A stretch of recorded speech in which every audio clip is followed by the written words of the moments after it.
السلام عليكم، حياكم الله. اليوم عندنا فكرة كيف نلف الكرتون بالنايلون، كرتون السفر أو أي كرتون عادي تبغوا تلفوه لوحدكم. فأنا لوحدي والكرتون تقريبا 30 كيلو، فما أقدر أمسك اللفة أو أمسك الكرتون ألف.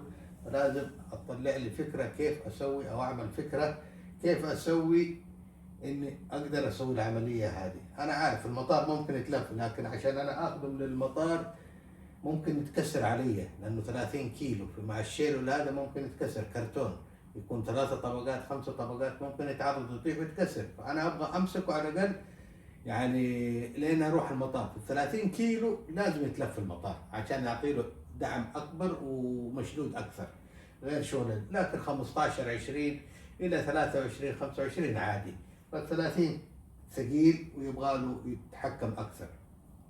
فالطريقة اللي افتكرتها إن جبت طاولة، شايفين الطاولة هذه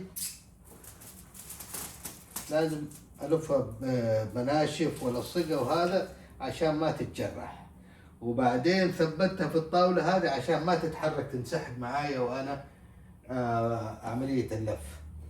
فهذه هي الفكرة. يعني من اللي افتكر كان في فيلم زمان اسمه ماجايفر، هذا كان دائما بيطلع افكار من لا شيء، فبصراحه استفدت منه اشياء كثير حقيقه.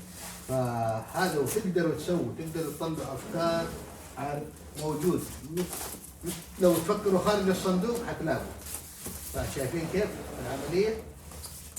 وهذا انا رفعت الكرتون عشان اترفع عندي هنا، شايفين نفس اللفه اترفعت، ولازم انا اترفع الكرتون يترفع على نفس المستوى. فأعطيه 20 لفة تقريبا، وعلى مهلكم. وعندي الكرسي هذا تحت حصلته تقريبا نفس المقاس ورفعت فيه. شايفين كيف؟ كل سلاسل، لا حد معاك ولا شيء. أهم شيء كيف تكون الحركة بالكرتون، تقدر تحركها، وهناك النايلون يقدر يعطيك وانت بتلف بكل سلاسة.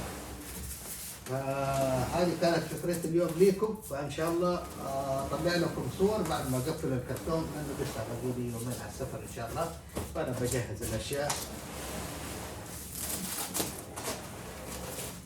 وان شاء الله اوريكم هو بعد ما يكتب. فكده الحين يحفظ لي هو من الامطار، عندهم هنا امطار، وفي نفس الوقت يدعم لي اياه وما ينفخ علي ولا شيء، اشيل من الامطار. هذه الاشياء كلها موجوده في السوق، تلاقوها في السوق. الكيس الشافط او النايلون تبع اللف يجي باللفات الكبيره هذه.